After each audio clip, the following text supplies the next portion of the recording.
प्यारे विद्यार्थियों, आज का हमारा विषय है खिलजी वंश और खिलजी वंश के अंतर्गत अलाउद्दीन खिलजी। अलाउद्दीन खिलजी एक महान सुल्तान था। ये खिलजी वंश का ही नहीं अपितु पूरी की पूरी दिल्ली सल्तनत जो है, पूरी दिल्ली सल्तनत के सुल्तानों में इसका सर्वोच्च स्थान है।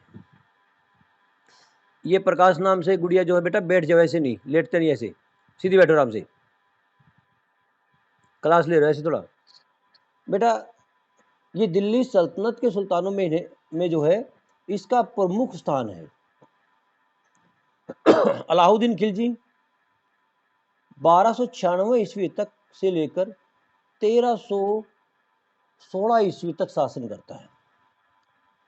अलाउद्दीन खिलजी अपनी बाजार नियंत्रण पॉलिसी, वस्तुओं के रेट निश्चित करने की नीति के लिए विश्व में विशेष रूप से प्रसिद्ध है। मध्यकालीन भारत में किस प्रकार से एक सुल्तान के द्वारा बाजार को नियंत्रण किया गया, हर प्रकार की वस्तुओं के रेट निश्चित किए गए और किस प्रकार से रेट निश्चित करने के बाद उन्हें लागू किया गया और क्या क्या नीतियां अपनाई गई। मैं आपको सिंपल ही बात बता देता हूं बेटा, काला बाजारी के ऊपर पूर्णतः रोक। हाँ बेटा, नमिता बोलो बेटा। ए पेज नंबर मैं कड़ा खोल लिया करूं बेटा, पेज नंबर आप लोग सुनो, केवल किताबें जो मैं किताबों के अंदर से कुछ चीजें नोट करता हूं, ठीक है, तो आपको समझाने का प्रयत्न ना, तो किताब तो पढ़ लोगे आप। आपने मेरी क्लास पहले लगाई नहीं क्या बेटा? बेटा मैं किताब तो जिब भी ना लिया करता इतनी। किताबों का मतलब किताबों से सहायक सामग्री के रूप में यूज करते हैं जब क्लास लगे ना। हाँ बेटा बोलो। मम्मी बाहर है, जाओ, मम्मी बोल रही हो, जाओ। तो एक सिंपल ही लैंग्वेज होती है इसके अंदर कि जो हम किताबें जो है, किताबें सहायक के रूप में है। हमारा जो टॉपिक है अलाउद्दीन खिलजी। बेटा मम्मी बाहर हो रही जाके। हाँ अच्छा ओके, देख लो, आप देख लो। तो हमारा जो टॉपिक है वो है अलाउद्दीन खिलजी। अलाउद्दीन खिलजी खिलजी वंश के शासकों में और दिल्ली सल्तनत के सुल्तानों में सबसे महान शासकों में इसकी गिनती की जाती है। अलाउद्दीन खिलजी का जो बचपन का नाम था, इसके बचपन का नाम अली या अली गुरसव कह देते हैं, गुरसप, अली गुरसप कहते हैं। इसका जन्म 1266 ईस्वी में सिरसा नामक स्थान पर हुआ। सिरसा हरियाणा, सिरसा नामक स्थान पर इनका जन्म, इनके पिता का नाम था शहाबुद्दीन मासूद खलजी। कई बार बेटा खिलजी कह जहां, कई बार खलजी कह जहां, खिलजी। और जो ये शहाबुद्दीन मासूद खलजी था, इनके भाई का नाम था जलालुद्दीन। वही जलालुद्दीन जिस जलालुद्दीन ने इसके पिता की मृत्यु के बाद अलाउद्दीन खिलजी का लालन पालन किया था, वही जलालुद्दीन जिसने खलजी वंश की स्थापना की थी, वही जलालुद्दीन जो अलाउद्दीन खिलजी, खिलजी या खलजी के बाद भाई ध्यान रखना, अलाउद्दीन खलजी जो है उसका ससुर था, यानी अपनी बेटी का विवाह किया हुआ था। दिल्ली सल्तनत के जो सुल्तान हुए उनके अंदर अलाउद्दीन खिलजी महान क्यों था? अलाउद्दीन खिलजी जो था इसके द्वारा कुछ नीतियां अपनाई गई। इसके समय में सबसे ज्यादा मंगोल आक्रमण होते हैं। वो हर बार मंगोल आक्रमणकारियों को पराजित करता है और पराजित करने के बाद उनको बड़ी मात्रा में उनका वध करता है और उसके बाद जो है वो वापस भागते हैं। तो इसके पिता की मृत्यु के बाद, शहाबुद्दीन मासूद खलजी की मृत्यु के बाद, इसका जो लालन पालन था वो इसके चाचा जलालुद्दीन खलजी के द्वारा किया गया। कहते कि अलाउद्दीन खलजी जो था वो पढ़ाई लिखाई में उसका कोई ध्यान नहीं था, पढ़ाई लिखाई के मामले में उसका कोई ध्यान नहीं था। लेकिन हाँ, एक बात कहते हैं कि वो घुड़सवार और निपुण तलवारबाज, एक विशेष रूप से जो उसकी उस समय की खासियत होया करती कि घुड़सवारी उसको बहुत बड़ी आया करती। और भाई तलवारबाजी में बहुत ज़्यादा निपुण था, एक बहुत बढ़िया योद्धा था। जब वो बड़ा हुआ तो जलालुद्दीन खलजी ने अपनी पुत्री का विवाह उसके साथ कर दिया। देखो, मुस्लिम जो शासक है, मुस्लिम जो आबादी है, इसके अंदर जो है चाचा ताऊ में जो है मैरिज होती है। कहावत भी थी कि ऐसी होती तो ताए चाचे के रहती। ये मेरा गांव भी मुस्लिम बहुल गांव था, तो बुजुर्गों का यही कहना है कि भाई जो है इनकी जो, और जो हम इतिहास में भी देखते हैं, इतिहास में भी देखते हैं कि चाहे ताते आपस में जो है इनकी मैरिज हुआ करती थी। तो विवाह करने के बाद कहते कि जो है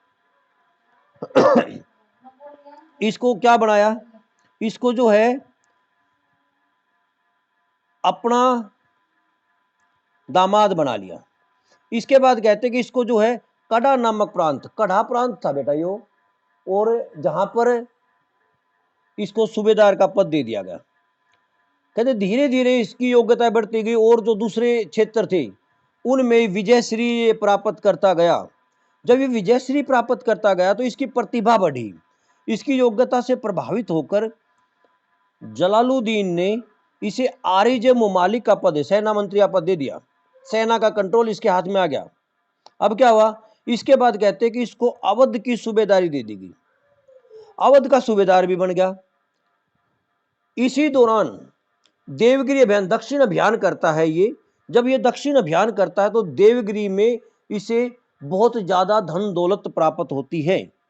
जब बहुत ज्यादा धन दौलत इसे प्राप्त होती है तो इसी कड़ी में ये क्या करता है, इसके मन में एक लालसा जागृत होती है। बेटा इसे सुल्तान बनने की इच्छा जागृत होती है, क्योंकि ये लगातार अभियान पे अभियान और सभी अभियान सफल अभियान, अभियान पे अभियान और सभी अभियान सफल अभियान करता जा रहा है। तो राज्य में इसकी छवि बन गई, इसकी शक्ति बढ़ती चली गई, सेना का कंट्रोल इसके हाथ में आ गया। अब इसे ये महसूस हुआ, देखो राजा बनने के लिए कोई निश्चित नियम नहीं था, ये आप देख सकते हो। राजा बनने के लिए एक ही नियम था, केवल तलवार। जिसकी तलवार में दम है वो राजा बन जाएगा। बेटा इसके बाद क्या हुआ कि जलालुद्दीन खिलजी जो था उसका 20 जुलाई 1296 को वध कर दिया।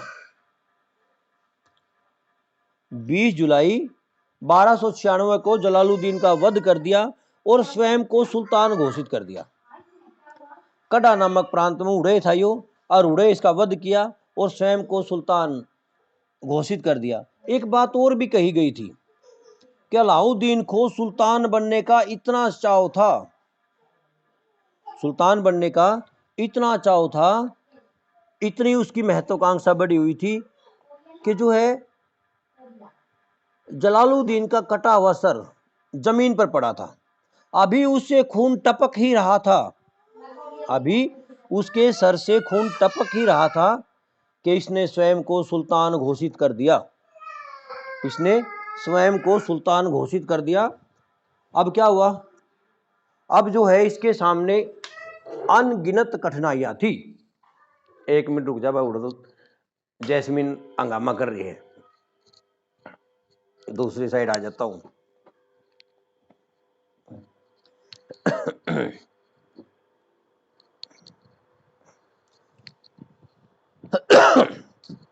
अब बेटा क्या हुआ कि जो है अलाउद्दीन ने अपने आप को सुल्तान घोषित कर दिया।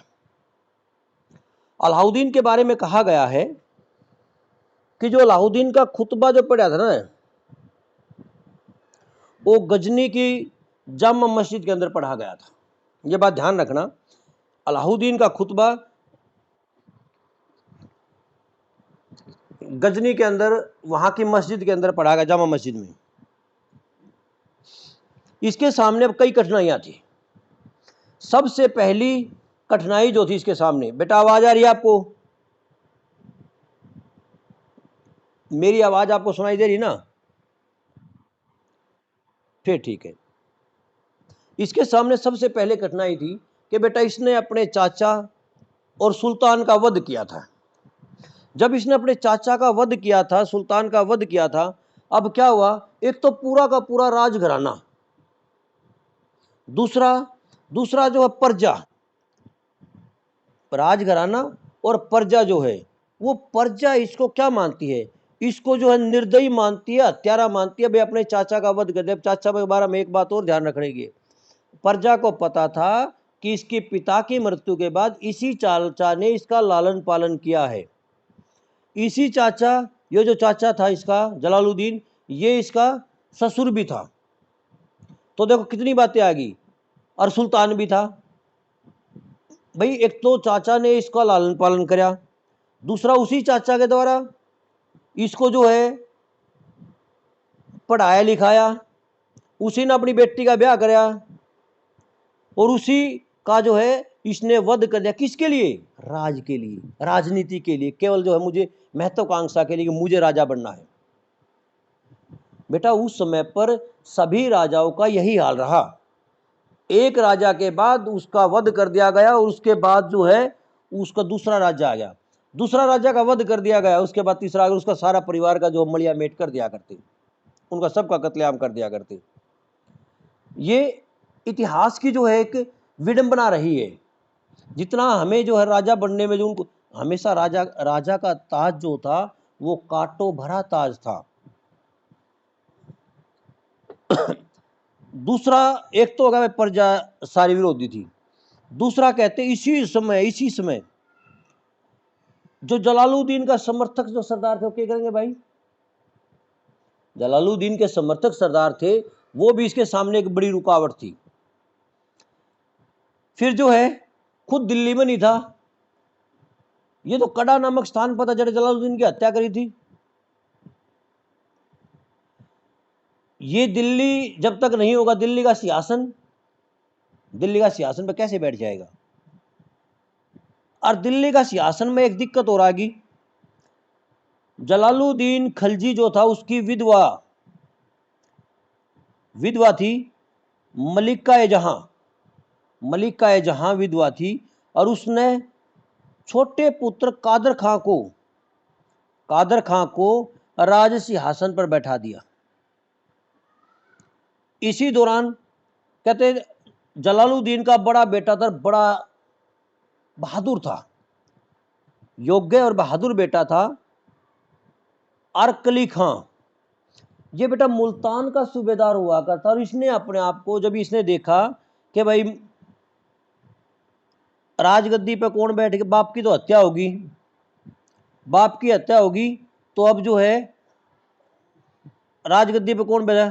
कादर खां बैठ गया, जिसने रुकनुद्दीन की इब्राहिम की उपाधि धारण की थी, रुकनुद्दीन इब्राहिम की उपाधि धारण की, और जो है वो सुल्तान बन गया। तो इसने अपने आप को सुल्तान इसने घोषित कर लिया। अब चारों तरफ का वातावरण जो कुछ नहीं था, खाली था।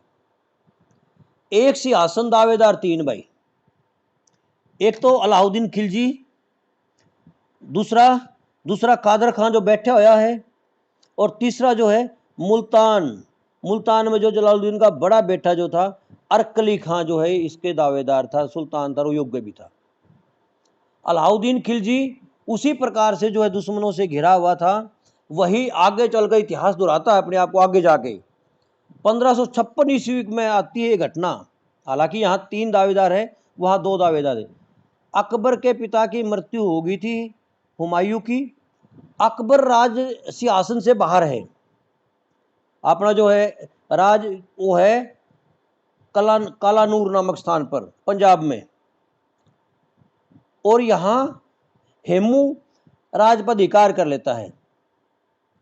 यहां भी ऐसा ही है कि सुल्तान का तो वध कर दिया, लेकिन जिसने वध करा, जो सुल्तान बनने की लालसा है वो दूर है और सुल्तान दूसरा बन गया। अब क्या हुआ, अलाउद्दीन खिलजी ने जब तक दिल्ली पर अधिकार ना कर ले तो वो सुल्तान नहीं बन सकता। जब तक रुकनुद्दीन इब्राहिम को समाप्त ना कर दे, जब तक दिल्ली पर आकर तख्त पर ना बैठ जाए और उसके बाद अपने शत्रुओं का विनाश ना कर दे, उन सरदारों का विनाश ना कर दे या उन्हें अपना पक्ष में बना ले, या जो जलालुद्दीन का बेटा था अरकली, जब तक उसका वध ना कर दे तो उसको जो है वो कुछ नहीं कर सकता। इसी दौरान कुछ घटनाएं और घटती हैं। जब देखा कि भाई जो 3 दावेदार है कि पूरे के पूरे जो इसके राज्य में थी, जलालुद्दीन के राज्य में हिंदू सरदार विद्रोह कर देते हैं, अनेक सूबेदार अपने आप को स्वतंत्र घोषित कर देते हैं, जनता विद्रोह करने पर आतुर हो जाती है, चारों तरफ अव्यवस्था का आलम था। अब अलाउद्दीन खिलजी सबसे पहले क्या करता है, सबसे पहले उसको पता है कि दिल्ली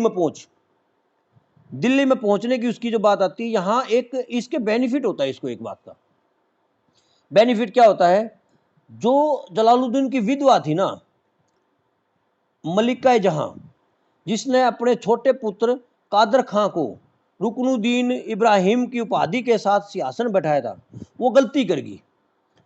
गलती क्या कर गया, परिवार में फूट पड़ गई भाई। परिवार में फूट ये पड़ गई, अगर वो अपने बड़े बेटे अरकली जो योग्य भी था उसको बुला लेती और पूरा परिवार इकट्ठा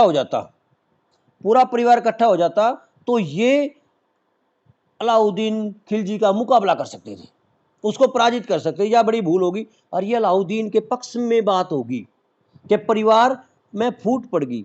अलाउद्दीन खिलजी कहता है कि जल्दी से जल्दी मुझे दिल्ली पहुंचना है। अब वो क्या करा, उसने जो अपनी बुद्धिमत्ता काम करा, उसने देखा कि जो सोना चांदी हीरे जवाहरात लूट के लाया था ना, अब इसको उसने अपनी शक्ति के रूप में प्रयोग करा। उसने योग्यता का परिचय दिया और क्या करता है, वो कहते दिल्ली की तरफ बड़ी तेजी से सेना लेके भागता है, घुड़सवार सेना लेके। रास्ते में जनता के मध्य सोना चांदी लुटाता जाता है। कहते पर दे 1.25 मन सोना फेंकन लाग रहा हो, जनता लूटन लाग रही है, ले भाई उठाओ। इसके साथ साथ जिस भी क्षेत्र में जाता, जो भी सूबेदार होता सेना, उनको धन देके प्रलोभन देकर अपनी ओर मिला लेता। यानी जलालुद्दीन के परिवार की शक्ति को पहले कम हो चुकी थी, उनके बेटे अलग अलग हो चुके थे और यो काम और उसने कर दिया। इससे जनता उसके किए गए अत्याचार को भूल गई, अपने चाचा के वध को भूल गई और जो है जनता इसको कुछ नहीं सोचती। अब उसके धन के बारे में सोचने लग रही है। अब धीरे धीरे कहते हैं कि जो है दिल्ली पहुंच जाता है। अब जब ये दिल्ली पहुंचता है तो और जो सरदार थे दिल्ली में जो सरदार थे, उन सरदारों को बेटा अपनी ओर मिला ले, घने सरदारों को। किस पे, जो धन था ना उस पर, धन दौलत लूट के लाया था उसका दम पे अपने पक्ष में कर लेता है। देखो पहला तो जनता जो थी विपक्ष में थी, वो जनता विपक्ष में होगी। दूसरा जो है जलालुद्दीन के परिवार के अंदर फूट पड़ी हुई है, वो इकट्ठे नहीं हो पाए। तीसरा जो सरदार थे जलालुद्दीन के पक्ष के थे, उनको धन दे दिया, प्रलोभन दे दिया और यह भी कह दी जब मैं सुल्तान बन जाऊंगा धरती आड़ पद दूंगा। धन प्लस में पद, मान सम्मान की बात करके बहुत बड़ी संख्या में जलालुद्दीन के परिवार के सरदारों को अपने पक्ष में, जो विरोधी थे वो पक्ष में कर लिए। कुल मिला के मैं कह सकता हूँ, हम कह सकते हैं कि बहुत ज़्यादा कूटनीतिज्ञ था, कूटनीति से इसने काम लिया था। अब क्या हुआ, अलाउद्दीन खिलजी और ये रुकनुद्दीन इब्राहिम, इन दोनों की सेनाओं का मुकाबला होता बदायूं का कभी सूबेदार हुआ था इल्तुतमिश। सबसे पहले बदायूं का ही सूबेदार था इल्तुतमिश, और यहीं से उसने शक्ति को संगठित करना प्रारंभ किया था और दिल्ली सल्तनत को ऊंचाइयों तक पहुंचा दिया था। तो बेटा यहाँ सेनाओं में मुकाबला होता है। अब क्या हुआ, अलाउद्दीन खिलजी इस युद्ध में विजयी हो जाता है। इस युद्ध में विजयी होता है अलाउद्दीन खिलजी, और जो है रुकनुद्दीन और उसकी माँ और उसके सरदार जो थे, जो उसके पक्ष के थे, वो युद्ध क्षेत्र से भाग जाते हैं। दिल्ली का सिंहासन खाली हो जाता है और दिल्ली के सिंहासन में आके 26 अक्टूबर 1296 ईस्वी को बड़ी शान शौकत के साथ दिल्ली में पहुंचता है, और दिल्ली में पहुंच के यहाँ पे आके जो है ये अपने आप को सुल्तान यानी जो है राज सिंहासन पर बैठता है, और राज सिंहासन पर बैठ के जो है ये क्या करता है, उपाधि धारण करता है। और उपाधि कौन सी है? सुल्तान अलंद दुनिया व दीन मोहम्मद शाह खिलजी की उपाधि धारण करता है और सिंहासन पर बैठता है। अब क्या हुआ, इसने जो है शासन तंत्र को सुचारू रूप से चलाने का प्रारंभ कर दिया। लेकिन उसके दौरान एक बात और थी इंपॉर्टेंट, जो थी अभी इसके सामने कठिनाई थी। ठीक है भाई, दिल्ली का सिंहासन तो बेटा ने प्राप्त कर लिया, लेकिन सबसे बड़ी कठिनाई इसके सामने क्या थी? इसके सामने जो कठिनाई थी, इसका जो दुश्मन जलालुद्दीन का बेटा, और जलालुद्दीन का बेटा कौन सा भाई?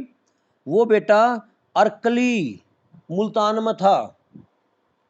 अरकली जो योग्य भी था, बहादुर भी था, सेना भी ठीक थी उस पर, और स्वयं को सुल्तान घोषित कर रखा था। और दूसरा रुकनुद्दीन इब्राहिम जो भाग गया था, उसकी माँ भाग गई थी, सरदार भाग गए थे, और ये सारे के सारे जो है मुल्तान में इकट्ठे हो गए, उसके दौरे पहुंच गए, पूरा का पूरा परिवार इकट्ठा हो गया, वहां पहुंच गए। अब ये सबसे बड़ा इनके पास खतरा था। इसने क्या करा? इसने जो है रुकनुद्दीन को पराजित करने का निश्चय किया। ये एक बड़ी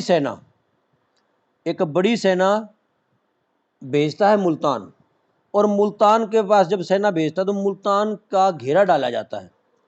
मुल्तान का चारों तरफ से घेरा डाल दिया जाता है, और जब मुल्तान का घेरा डालते तो घेरा कुछ समय बाद जब देखता है रुकनुद्दीन के भागने की भी जगह नहीं रही और पराजय निश्चित है, युद्ध होता रहता है, वहाँ छुटपुट घटनाओं के साथ युद्ध होता रहता है, उनके पास खाने पीने का राशन भी खत्म होने लग जाता है, तो अब रुकनुद्दीन भी और जो वहाँ का जो राजा था अरकली खान, जो ये सारा का सारा परिवार क्या कर देता है? सारा का सारा परिवार जो है आत्मसमर्पण कर देता है।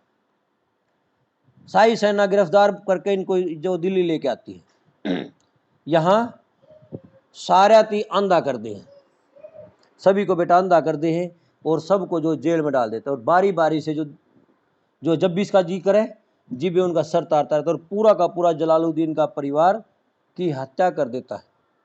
अब इसका दुश्मन नहीं रहा कोई। अब नई मुसीबतें इसके सामने खड़ी होती है। अच्छा ये बताओ भाई, यहां तक आप लोगों को समझ में आया?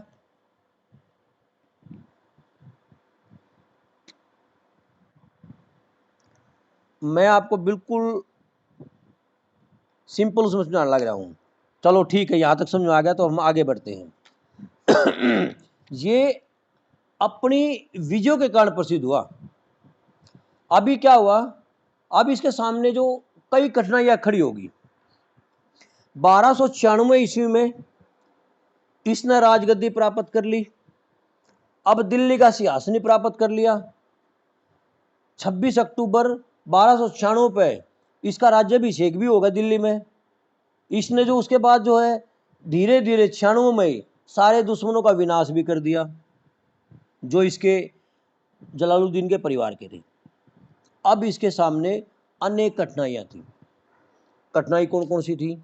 इसके सामने कठिनाई थी जो सरदार विद्रोह कर चुके थे। जो सरदार विद्रोह कर चुके थे, विद्रोही सरदार थे, हिंदू जो जनता थी, हिंदू सरदार थे, उन्होंने विद्रोह किया था, उनकी तरफ इसने ध्यान दिया।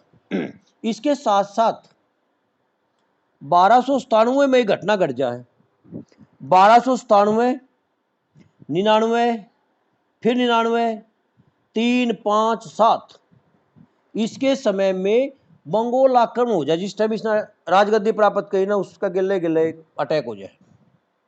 मंगोल, वो मंगोल जो इल्तुतमिश के समय पर आए थे, याद है आपको? इल्तुतमिश के समय पर मंगोल आए थे।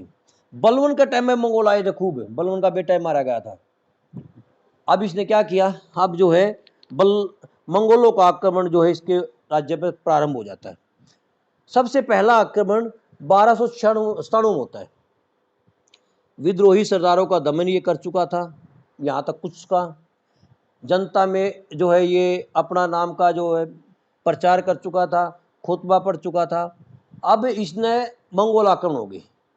मंगोल आक्रमण, सबसे पहला मंगोल आक्रमण जो होता है वो 1297 में होता है। इसमें कहते हैं कि वहाँ का 1297 में दाऊद खां जो था ने पंजाब, मुल्तान, सिंध को जीत लिया। इसके पास एक बड़ी सेना थी, इसके पास एक बहुत बड़ी सेना थी। मध्य एशिया में था, युद्धों में उलझा हुआ था, लेकिन उसके बाद भी इसने देश पे अटैक कर दिया भारत के ऊपर, और 1 लाख की सेना कादर के नेतृत्व में भेज दी। इस सेना ने लाहौर और पूरा पंजाब को पूरी खलबली मचा दी।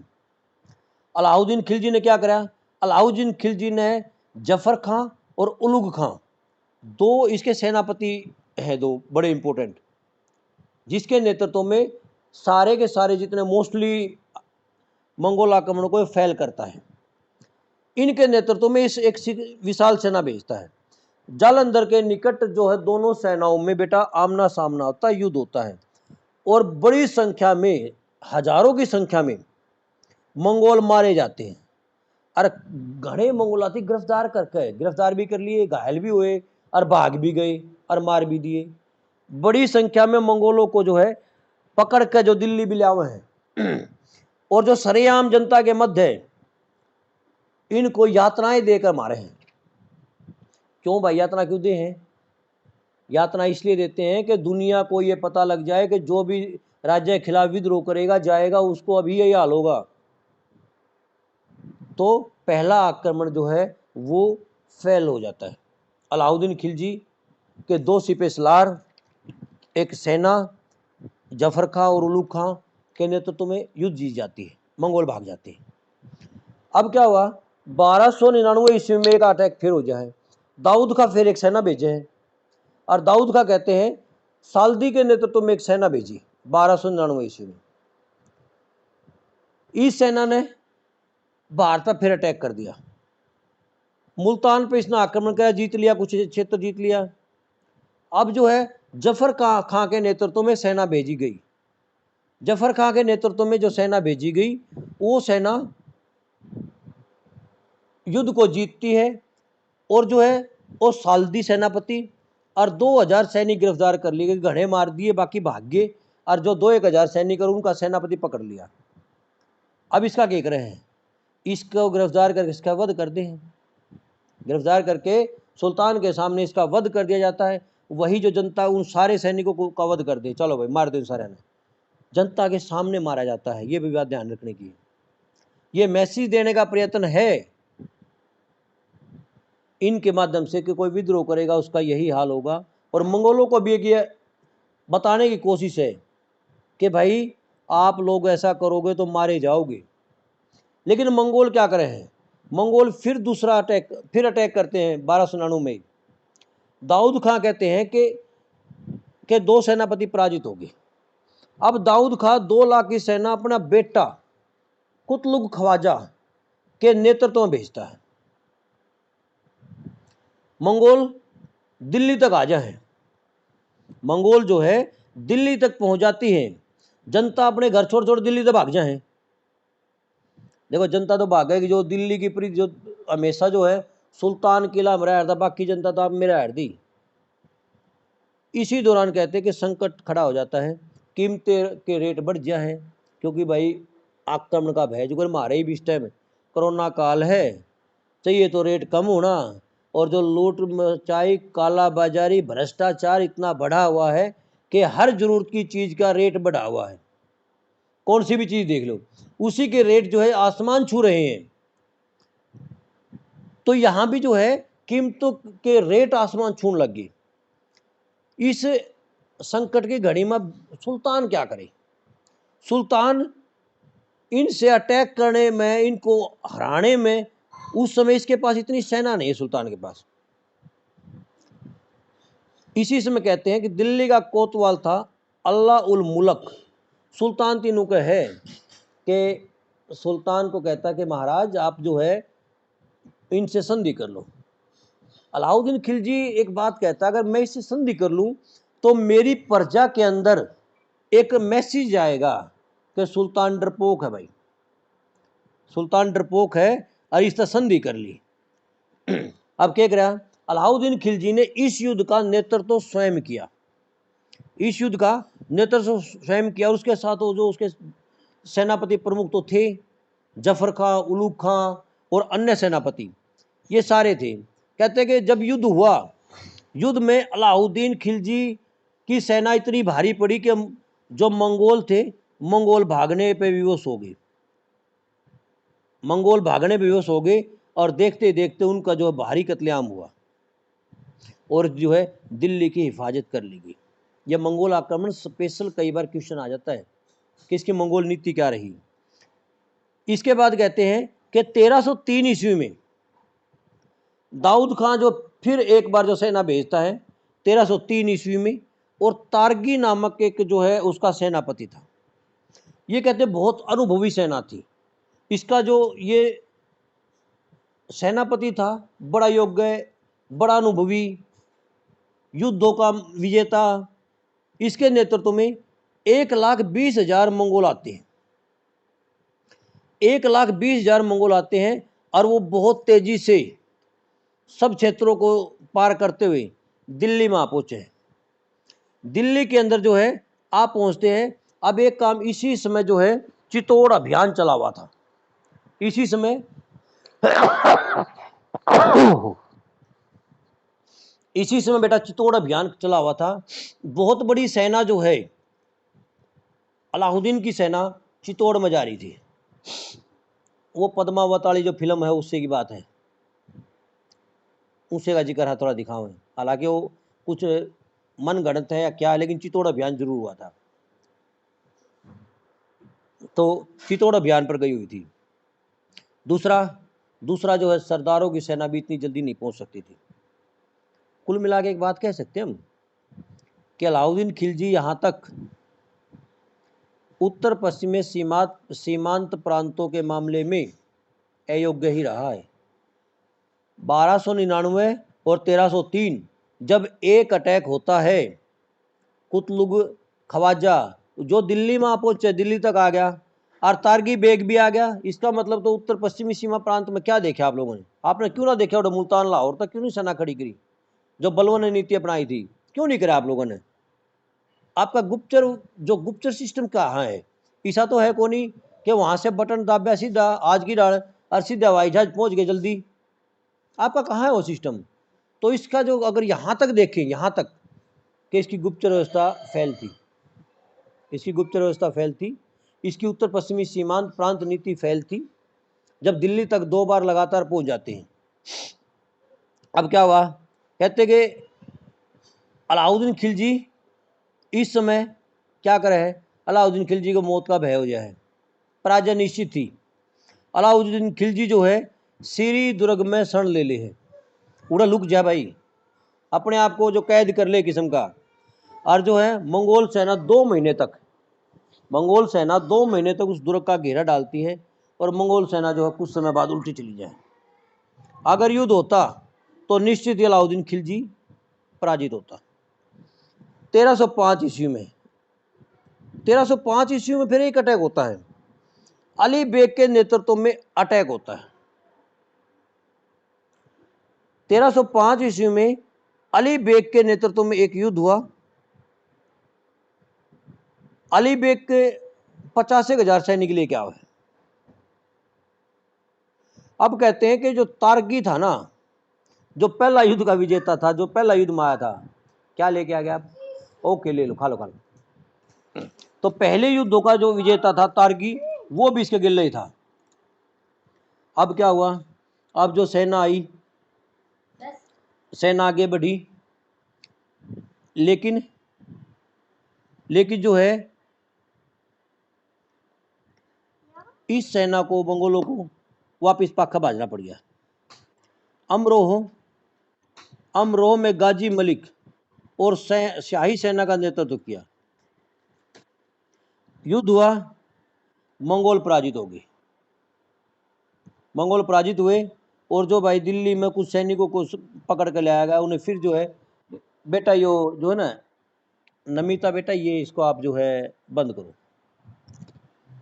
दिल्ली में जो है इनको पकड़ के लाया गया और दोबारा से जो है इनका कत्लेआम मचा दिया गया। 1307 ईस्वी में फिर एक अटैक होता है।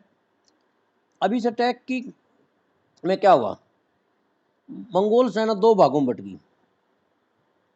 गाजी मलिक और मलिक काफूर के नेतृत्व में इस सेना को भी पराजित कर दिया था, अलग अलग भागों में। लगातार युद्ध 1297 से लेकर 1307 ईस्वी तक लगातार युद्ध होते, मंगोल बार बार आते हैं। हर बार जो है अटैक हुए। 1307 के बाद अलाउद्दीन खिलजी ने कुछ नीति का अनुसरण किया। यह लगातार मंगोलों के साथ युद्धों में उलझा रहा। मंगोलों के भय से जो है ये कुछ नहीं कर पाया। यहां से इसने बाजार नियंत्रण पॉलिसी अपनानी प्रारंभ की थी। यहीं से एक शक्तिशाली सेना गठित की थी। इसके बाद बहुत ज़्यादा थी तो इससे पहला भी, लेकिन इसके बाद इसने एक शक्तिशाली सेना प्रारंभ की थी और उत्तर पश्चिमी सीमांत प्रांत जो थे उनके अंदर इसने महसूस किया था कि भाई वहीं पर जो है हम मंगोलों को रोकेंगे। अब मंगोल आक्रमण के लिए इसने क्या करा आगे, अलाउद्दीन ने इसके बाद सीमांत प्रांत के सारे पुराने दुर्ग थे उनकी मरम्मत करवा दी और नए दुर्ग बनवाए। संख्या में भारी बढ़ोतरी की, उनको आधुनिक अस्त्र शस्त्रों से लैस किया, बढ़िया शस्त्र तैयार करने के लिए कारखाने बनाए, इंजीनियर लाए, कुछ भी लाए, नए नए सैनिकों की भर्ती की और इसने जो है कुछ स्थानों पर स्थायी छावनी बना दी। बेटा छावनी का मतलब जो महाराज देखो, दिल्ली भी छावनी है, लुधियाना भी छावनी है, जालंधर भी छावनी है, हिसार भी छावनी, हिसार दौरे भी छावनी, ये छावनी बना रखी है ना। मुसीबत के समय पर अगर सेना वहाँ से यहाँ तक पहुँच जाए या उसकी हेल्प करनी है, अब एक तो सेना दिल्ली से जाओ अरे को, तो जगह जगह इसने सैनिक छावनियों का गठन कर दिया। फिर इसने क्या करा, इसने अपना गुप्तचर विभाग भी स्ट्रॉन्ग किया। गुप्तचर विभाग भी स्ट्रॉन्ग किया और जो सीमांत प्रांतों की यहाँ तक भी मंगोलों के एरिया में भी अपने गुप्तचर भेज दिए, बस के करने लग रहे हैं, वे अटैक तो नहीं कर रहे हैं। ये सिस्टम उसने देखा। परिणाम ये कहता है कि इसके बाद जो है कुछ अटैक कम हुए।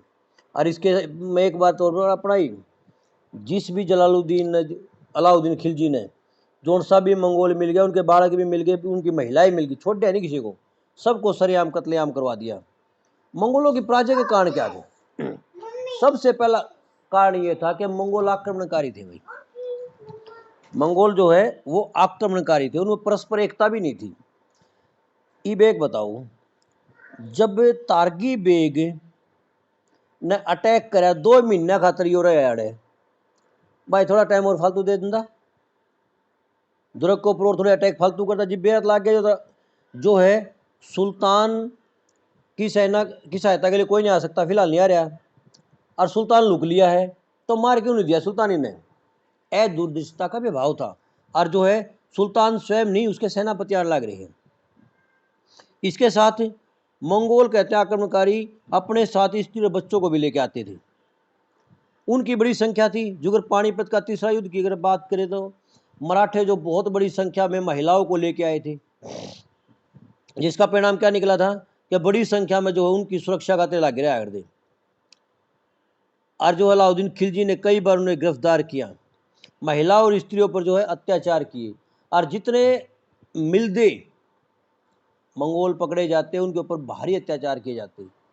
इस बात की सूचना जो है कहाँ पहुँचती, मंगोलों के एरिया में पहुँचती, मध्य एशिया का इलाका जो पहुँचती। परिणाम इनने भी दिखता भाई ये दिक्कत है।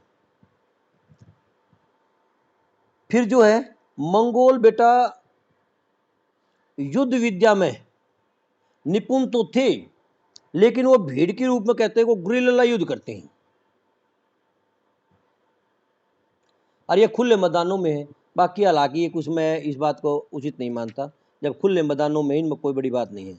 अलाउद्दीन के पास जो है कि एक संतुलित सेना और योग्य सेनापतियों को होना भी मंगोलों के पराजय का मेन कारण, जैसे जफर खां, उलुग खां, नुसरत खां, गाजी मलिक, ये सेनापति होना ये भी एक जो है प्रमुख कारण था।